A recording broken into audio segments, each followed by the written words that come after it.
सेना शाही चालले रणांगणा रणवादी वाजती नाना ऐकता मना भय उपदे वक्रतुंड महाकाय सूर्यकोटी समप्रभ निर्विघ्नं कुरु मे देव सर्वकार्येषु सर्वदा गुरुर्ब्रह्मा गुरुर्विष्णू गुरुर्देव महेश्वरा गुरु साक्षात परब्रह्म तस्मै श्री गुरुवे नमः सर्वमंगलमांगल्ये शिवे सर्वार्थसाधिके शरण्ये त्र्यंबके गौरी नारायणी नमोस्तुते. असो ग्रामदैवत मारुतीचरणी साष्टांग दंडवत प्रभू रामचंद्रास नमन. श्रोते मायबापास अभिवादन करून आताच्या कथाभागाकडे वळूया. रामविजय ग्रंथातील आता हा 28वा अध्याय आपण आज सुरू करतो. हा युद्धकांडातला अध्याय आणि अतिशय सुरस असा अध्याय असं कविकर्ते आपल्याला सांगतायत. म्हणून या अध्यायाचं श्रवण जे करायचं भक्तिभाव पूर्ण या ठिकाणी करा. आणि कालच्या 27व्या अध्यायामध्ये आपण ऐकलं होतं की कुंभकर्णाचा या ठिकाणी निपात केलेला आहे युद्धाच्या वेळेस. आणि त्यावेळेस बरीच काही वानरसेना देखील जखमी झाले होते, मृत्युमुखी पडले होते. मग अशा आता या 28व्या अध्यायामध्ये युद्धकांडाला सुरुवात झालेली आहे. त्यावेळेस रावणाला ज्यावेळेस ही वार्ता कळाली की कुंभकर्ण त्या ठिकाणी कामाला आला, त्यावेळेस मात्र रावण दूषित झाला होता. त्यांना आपले जे पुत्र होते महाकाय, अतिकाय, देवांतक, नरांतक, विशिरा, महोदर ह्या अशा सर्व राक्षसांना म्हणजे आपल्या पुत्रांना त्या ठिकाणी युद्ध करण्याकरता युद्धभूमीवर प्रभू रामचंद्राकडे पाठवलेलं आहे. चला घेवली चतुरंग सेना साई चालिले रणांगणा रणवादी वाजती नाना ऐकता मना भय उपदे. हे असे सर्वजण त्या ठिकाणी रावणाचे 6 पुत्र होते, बलाढ्य असणारे. चतुरंग सेना आपल्यासोबत घेतलेले रणतुंबळ त्या ठिकाणी वाद्य वाजू लागलेत आणि वाजत गाजत त्या ठिकाणी रणभूमीकडे हे निघालेले आहेत. महाद्वार उल्लंघून बाहेर निघाले साई जण तो साई रथावरी आणून शिरे टाकली ग्रधानी. असं ज्यावेळेस झालं ते 6 जण ज्यावेळेस आपल्या रथावर आरोहून त्या ठिकाणी चालले होते रणांगणाकडे, त्यावेळेस त्यांना अपशकून काय होऊ लागले होते. जे गिधाड असतात वर आकाशामध्ये भ्रमण करणारे, अशा गिधाडांनी ते राक्षसांचे जे काही प्रेत पडले होते त्या 6 जणांच्या रथावर आणून टाकू लागले. ऐसा होता अपशकून मानी डाले साई जण परिगिर श्री नावरे पूर्ण ये गिरणांगाने पातले. ज्यावेळेस गिधाडाला त्यांच्या त्या रथावरती मृतदेह आणून टाकले राक्षसांचे, त्यांच्या लक्षात आलं की या ठिकाणी काहीतरी अपशकून आपल्याला आलेलं आहे, काहीतरी अहित होईल. परंतु त्या अहिताकडे दुर्लक्ष करून त्या ठिकाणी अंगामध्ये ताकद होती, त्या ताकदीच्या जोमावरती युद्ध करण्याकरता पुढे सरसावलेले आहेत. देखता मित्राचे भार स्मरारी मित्राचे उठिले वीर घेऊन पर्वत तरुवार सम्रांगणे मिसळले. मग इकडं जे सुग्रीवाचे ते काही नरवीर त्या ठिकाणी मृत्युमुखी पडले होते, त्यांना संजीवनी मंत्र आणि संजीवनी बुटी देऊन त्यांना त्या जखमी अवस्थेतून उठून उभं केलेलं आहे आणि युद्धाला या ठिकाणी गणगोर सुरुवात झालेली आहे. राक्षसाचे झाले असती पंजरक्षणे मागाळले असुर तो नरांतक राजपुत्र तुरुंगारूढ जाईनला. आणि ज्यावेळेस हे राक्षस त्या ठिकाणी युद्ध करू लागले होते, अनेकांचे त्या मृतदेहाचे खच पडलेले त्या रणभूमीवर होते. मग त्यावेळेस त्या ठिकाणी जो नरांतक होता रावणाचा पुत्र, तो त्या ठिकाणी आपल्या रथावर आरूढ झाला आणि युद्ध करण्याकरता पुढे येऊ लागला. आणि वार कपीचा मार बळे दारिती वानर मृत्तिका घटवत फोडती शिरो ही तोंडी फळातून केले. आता इकडं प्रभू रामचंद्राच्या सेनेमध्ये त्या ठिकाणी बलाढ्य असे वानर होते आणि ते वानर त्या ठिकाणी आपला एवढा काही मारा करू लागले राक्षस सेनेवरती. अनेक राक्षसांचे त्या ठिकाणी डोके फुटू लागले होते, शरीर त्या रक्तबंबाळ होऊ लागले. असा अनिवार्य मार त्या राक्षसांना सहन होता. ग्रंथकर्त्यांनी या ठिकाणी दृष्टांत दिलेलं आहे. जसं मातीचं गाडगं आपण डोक्यावरून खाली टाकल्यावर त्या ठिकाणी चकनाचूर होत असते, अशा प्रकारचे राक्षसांचे मृतदेह वानरसेना करू लागलेली आहे. तो सुरंग श्याम कर्ण श्रीरामाचे हृदय रत्न ती मुसे दाटोनी चंद्र किरण सुरंगोत्तमा होतीला ती जाणेचे तोय घडीला ती उच्च ग्रहाचा बंधू आला सुपर्णावनी गया गळा ऐसा प्रेसला परगळी. जैशी पळी दुलता तैशी झळके अशिलता आला चक्र जेही फिरता दृष्टीना दिसे कवनाते. अश्वखर्व क्षत्री पायी तिन्ही मिळाली एके ठाई नरांतक ते समयी ख्याती केली अद्भुत. ज्यावेळेस इकडं नरांतक आपलं त्या ठिकाणी राक्षस सेना घेऊन युद्ध करण्याकरता पुढे येऊ लागला होता आणि हनुमंतरायाचे जे या ठिकाणी काही बलाढ्य वानर होते ते वानर त्या ठिकाणी आपले युद्ध करण्याकरता ज्यावेळेस नरांतकाच्या पुढे आले त्यावेळेस नरांतकानं एक वेगळा प्रकार केला. काय प्रकार केला पाहू? 18 लक्ष जक्षणी वानर मारी नांगणी किंचित माघाले धूपाने ते अंगाचे दुरोनीत लक्ष दे. नरांतकानं काय केलं या ठिकाणी घनघोर युद्ध सुरू केलं आणि वानर सेनेमध्ये असणारे 18 लाख वानर त्या ठिकाणी मृत्युमुखी पडले. हे ज्यावेळेस त्या ठिकाणी नरांतकानं पाहिलं त्याला आवेश चढला. आवेश चढून तो आणखी पुढे उरला. तेवढ्यामध्ये मात्र अंगदाने या ठिकाणी पाहिलं की आपली वानर सेना घाबरायला लागलेली आहे. मग अंगद पुढे येऊन काय करतात? आणि वारा नरांतकाचा मार वानरील होता समोर सहस्रांचे सहस्र गाया सरीचे पाडितचे. हा नरांतक पण त्या ठिकाणी खूप शूरवीर होता, योद्धा होता आणि त्याचा मार या वानर सेनेला सहन होत नव्हता. हजारो वानर त्या ठिकाणी जखमी होऊन पडायला लागले, कोणी मृत्युमुखी पडू लागलं होतं. हे असं रणभूमीवरचं चित्र ज्यावेळेस अंगदानं पाहिलं त्यावेळेस अंगद पुढे येऊ लागले. धावे जैसा कृतांत तैसा पेटला वारी सुत ती वृक्षावर अकस्मात सौदाम्याने पडली. जसं या ठिकाणी जंगलाला आग लागल्यानंतर भडका उडतो अग्नीचा, अशा प्रकारे त्या ठिकाणी अंगदाला देखील अंगाची आग झाली.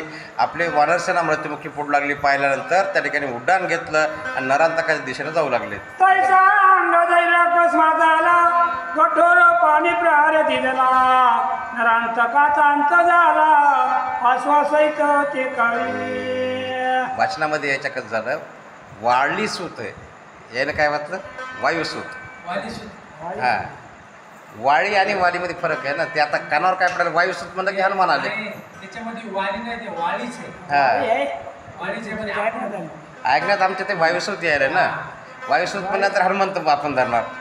तर त्यासाठी किष्किंधेचा राजा जो आहे त्या ठिकाणी वालीचा पुत्र अंगदानं ज्यावेळेस हे पाहिलं अशा प्रकारचा होत असलेला प्रकार, अंगद त्या ठिकाणी उड्डाण घेतलं आणि नरांतकाच्या त्या रथावर अशी उडी घेतली जणू काय एखादा मोठा महाकाय पर्वत त्या रथावर पडावा.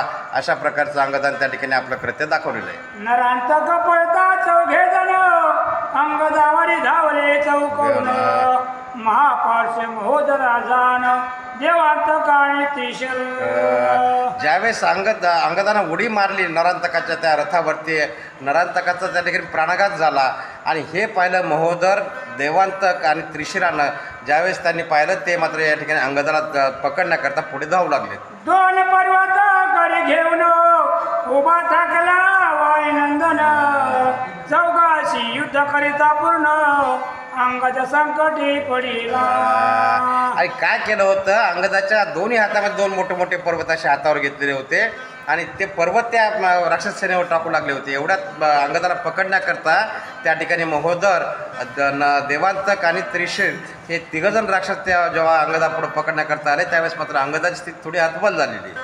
धावते धावते तिघे जण ऋषभने वायुनंदन नळे पर्वत गाय करून महोदर रणे पाडिला. ज्यावेळेस हे पाहिलं त्या ठिकाणी त्या अंगदाचे हात मोकळे नाही त्या ठिकाणी, दोन्ही हातामध्ये दोन मोठे पर्वत आहेत.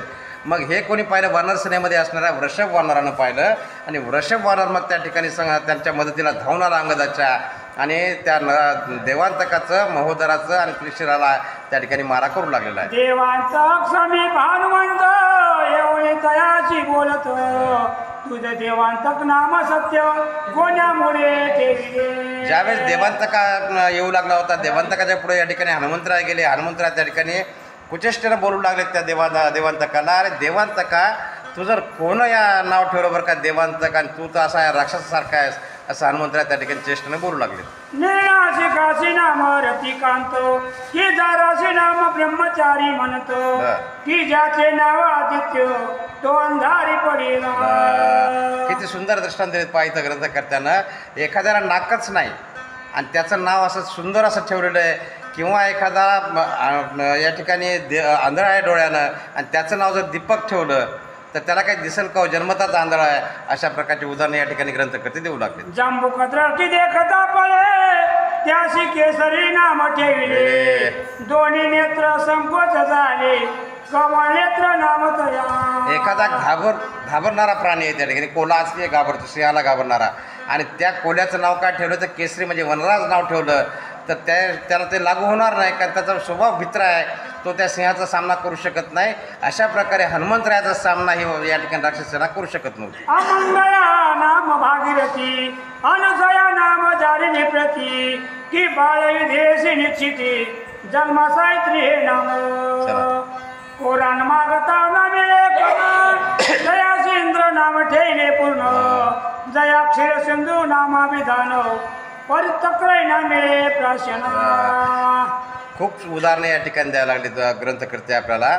एखाद्याचं नाव ठिकाणी काय ठेवलं, त्या ठिकाणी इंद्र नाव ठेवलं आहे आणि त्याला खायला या ठिकाणी भिक्षा मागून आणलेलं अन्न देखील खायला मिळत नाही. मग त्याला ते इंद्र नाव शोभून दिसणार आहे का? अशा प्रकारचे अनेक उदाहरणे या ठिकाणी कविकर्ते आपल्याला देऊ लागले. अजा रक्षक नाम पंडितो काष्टवाक नाम नृपनाथो की दलियासी नाम प्राप्तो तुझे ऐसे झाले. एखादा गरीब माणूस आहे त्या ठिकाणी, दरिद्री आहे, त्याला पैसा कधी पाहिला नाही, धनद्रव्य कधी पाहिलं नाही आणि त्याचं काय नाव ठेवलं तर कुबेर, तर ते त्याला शोभून दिसत नाही. असे अनेक उदाहरणे या ठिकाणी होऊ लागले. जैसे अजागळचे स्तन की मुखमंडन बदल कर्ण गर्भांधाचे ईशानयन तैसे जाण नाम तुझे प्रसभासी शासन स्वानासी अर्घ झाले पण पूर्ण किती अंबर परिधान जैसे उष्लासी करविले कनकवृक्ष धोत्री असे म्हणती की चर्माचा केला असती पक्षासी भारद्वाज म्हणती देवांतक नाम तुझे तैसे. अरे देवांतका, तुला जे काय नाव ठेवलं तुझ्या आईवडिलांनी चुकून नाव ठेवलं बरं का तुला देवांतक. जसं एखादं धोत्र्याचं झाड आहे, धोत्र्याच्या झाडाला या ठिकाणी कनक वृक्षासारखं त्या ठिकाणी जर नाव ठेवलं त्याला ते शोभायमान दिसत नाही. असा तू राक्षस या ठिकाणी कसा आहेस, तू अन्याय करणारा अत्याचार करणारा राक्षस. तुझं नाव तुझ्या आईवडिलांनी जे ठेवलं देवांतक ते तुला शोभून दिसत नाही असं हनुमंतराय बोलू लागले. आशा बोलवणे वायू कुमार हृदय देत लता प्रार संपला देवांतकाचा संसारो तो त्रिशरा सत्वर दायनला. असं बोलत बोलत असंच हनुमंतरायानं 1,00,000 मारले त्याच्या उरावर. देवांतकाच्या क्षणात त्या देवांतकाचा त्या ठिकाणी अंत झाला. हे ज्यावेळेस त्या त्रिशिरानं पाहिलं तो त्रिशिरा मात्र पुढे धावून येऊ लागलेला आहे. हनुमंत वृक्ष घेऊन त्रिशरा मारिला न लागता क्षण प्रसभे पर्वत घेऊन महापार्श्व मारिला. मग इकडं ज्यावेळेस त्रिशिरा येऊ लागला होता हनुमंतरायानं भला मोठा एक त्या ठिकाणी वृक्ष उपटला झाड आणि त्या एका झाडाच्या दणक्यामध्ये त्या ठिकाणी त्रिशिराचा अंत केला. त्याचा अंत केला हे पाहिलं या ठिकाणी. मग वृषभानं काय केलं, कोणता पार्श्व नावाचा एक राक्षस होता, तो महापार्श्व ज्यावेळेस येऊ लागला होता त्या महापार्श्वाचा सामना या ठिकाणी वृषभ वानर करू लागला. अति काय ऐसे देखून सारथी अशी म्हणे पेरी शोधन सर्वांचे लक्ष करून रामावरी धाईनला. हे पाहिलं त्या ठिकाणी अतिकायानं. आता अतिकाय पण रावणाचाच पुत्र आहे. त्यानं ज्यावेळेस पाहिलं आपल्या त्या सारथ्याला आज्ञा केली, आता आपला रथ पुढं घे म्हणणे. कुठं घेतो पुढं, तर ज्या ठिकाणी प्रभू रामचंद्र उभे आहेत त्या प्रभू रामचंद्र दिशेनं हा रथ घे असं अतिकाय बोलू लागलं आहे. सहस्र घोडे ज्याचे रथी एक सूत्र्यावरी सारथी अरुणासन टिके गती नवल कपी करती आणि त्या अतिकायाच्या रथाला त्या ठिकाणी 1000 घोडे होते आणि ते 1000 घोडे एकाच दोरीमध्ये त्या ठिकाणी एकटा सारथी त्या ठिकाणी हँडल करायचा. आणि हे ज्यावेळेस त्या ठिकाणी वानरसेनेनं पाहिलं, वानरसेनेला अतिशय आश्चर्य वाटू लागलं होतं. पुढं काय सांगतात, अतिकायाचे स्थूळ शरीर इंद्रजितायचा प्रचंड हिरो तया समोर झाले 5 वानर पर्वत हाती घेऊन या. अतिकाय एवढा त्या ठिकाणी नावाप्रमाणे बलाढ्य होता, अवाढव्य त्याचं शरीर होतं आणि त्याचा या ठिकाणी सामना करण्याकरता वानरसेनेमध्ये असणारे 5 बलाढ्य वानर कुठले त्या ठिकाणी येतात. ऐकू पुढे आता. गवाय गवाक्ष कुमुद शरभ आणि 5वा मैंद पर्वत टाकीती सुबोध एक जाती ते काळी. गवय गवाक्ष मैंद असे जे 5 बलाढ्य वानर होते ते 5ही वानरानं भले मोठे पर्वत आपल्या हातामध्ये घेतले आणि अतिकायावर त्या ठिकाणी टाकण्यासाठी धावू लागले. अतिकाय सोडून बाणा पर्वत टाकले पेष्ट करून शरी खेळली 5ही जण आरंभळत पडिले.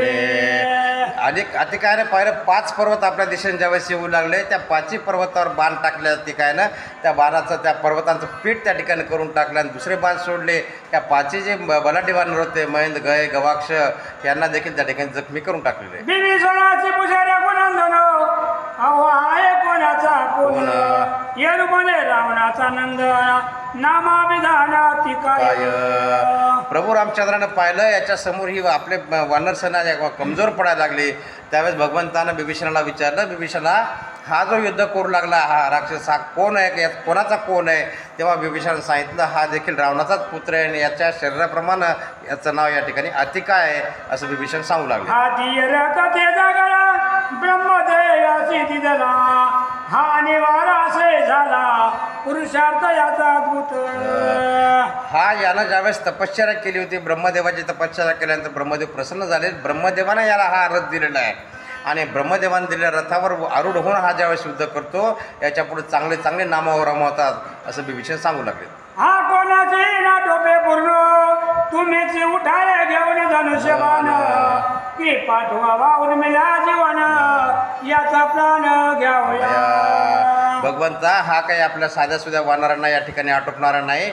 याचा जर नाश करायचा असेल तर एक तर तुम्हाला स्वतः त्या ठिकाणी हातामध्ये धनुष्यबाण घेऊन उठावं लागेल किंवा मग या ठिकाणी लक्ष्मणाला तरी पाठवा अशी प्रार्थना या ठिकाणी विभीषण भगवंताची करू लागले. काळी चापाची गवसणी जेविणी शांती प्रगटे तरणी की कुंडातील मागणी याज्ञिके फुंकोनी चेतविला.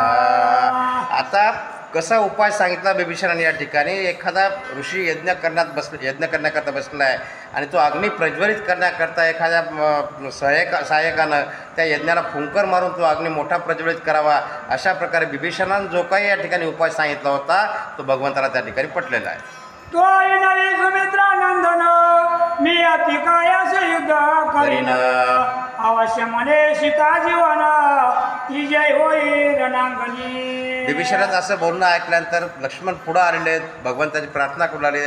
हे भगवंता या अतिकायाशी युद्ध करण्याकरता मी या ठिकाणी समर्थ आहे, मला आज्ञा द्या अशा प्रकारचं लक्ष्मण प्रभू रामचंद्राला बोलू लागले. साप चढवणे सत्वर पुढे जाये सुमित्रा कुमार म्हणे अतिकाया तुझे स्थूळ शरीर विटंबिना आजी घाते.